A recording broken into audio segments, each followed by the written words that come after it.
లోక్సభ ఎన్నికల గోదాలో దిగే హేమల ఎంపిక కోసం కాంగ్రెస్ కేంద్ర ఎన్నికల కమిటీ ఢిల్లీ వేదికగా రేపు సమావేశం కానుంది. దాదాపు 150 నుండి 200 మంది అభ్యర్థులను తొలి జాబితాలో ప్రకటించే అవకాశం ఉంది. తెలంగాణ నుండి కనీసం 10 మంది అభ్యర్థులను ఫైనలైజ్ చేసే అవకాశాలున్నాయి. ఇంతకీ కాంగ్రెస్ అనౌన్స్ చేసే తెలంగాణ అభ్యర్థులు ఎవరు?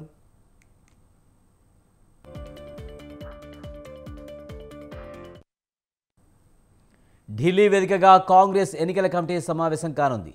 తెలంగాణ ముఖ్యమంత్రి రేవంత్ రెడ్డితో పాటు డిప్యూటీ సీఎం భట్టి విక్రమార్క, మంత్రి ఉత్తమ్ కుమార్ రెడ్డి ఈ సమావేశానికి హాజరు కానున్నారు. ఈ వారంలో ఎలక్షన్ కమిషన్ ఎన్నికల షెడ్యూల్ విడుదల చేసే అవకాశం ఉంది. ఈ నేపథ్యంలో వీరినంత తొందరగా అభ్యర్థులను ఖరారు చేసే పనిలో పడింది కాంగ్రెస్. గురువారం నాడు జరిగే కాంగ్రెస్ కేంద్ర ఎన్నికల కమిటీ సమావేశంలో కనీసం 150 నుండి 200 మంది అభ్యర్థులను ఖరారు చేయాలన్న పట్టుదలతో కాంగ్రెస్ ఉంది. ఇప్పటికే బీజేపీ తొలి విడతలో 190 మంది అభ్యర్థులను ప్రకటించింది. రాష్ట్రాల వారీగా స్క్రీనింగ్ కమిటీ సమావేశాలను పూర్తి చేసింది.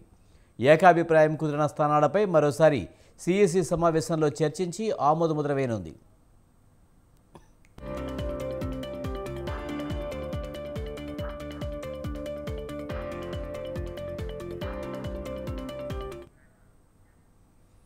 సిఈసి సమావేశంలో తెలంగాణలో 10 ఎంపీ సీట్లకు అభ్యర్థులను ఫైనలైజ్ చేసే అవకాశం ఉంది.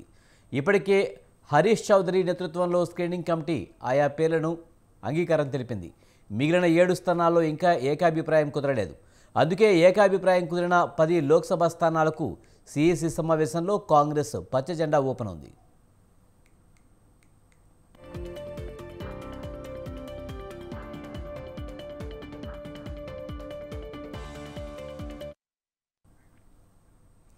నల్గొండ నుంచి మాజీ మంత్రి జానారెడ్డి, భువనగిరి నుంచి చామల కిరణ్ కుమార్ రెడ్డి, మహబూబ్నగర్ నుంచి వంశీచంద్రెడ్డి, పెద్దపల్లి నుంచి డాక్టర్ వంశీ, వరంగల్ నుంచి దొమ్మాట సాంబయ్య, మహబూబాబాద్ నుంచి విజయబాయి, కరీంనగర్ నుంచి అలిగిరెడ్డి ప్రవీణ్ రెడ్డి పేర్లు ప్రకటించే అవకాశం ఉంది.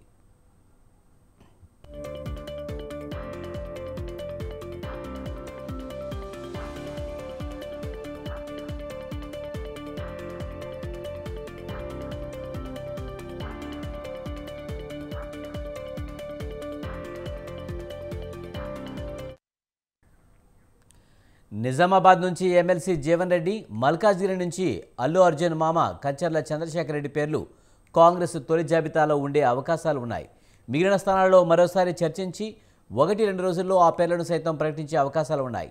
మొత్తానికి పార్టీలో అభ్యర్థుల ఎంపికపై కసరత్తు ముమ్మరంగా సాగుతున్న పార్టీలోని ముఖ్య నేతల మధ్యనే కొన్ని సెగ్మెంట్లలో గట్టి పోటీ ఉండడంతో అధిష్టానం ఈ పంచాయతీని ఎలా తీరుస్తుందో వేచి చూడాలి.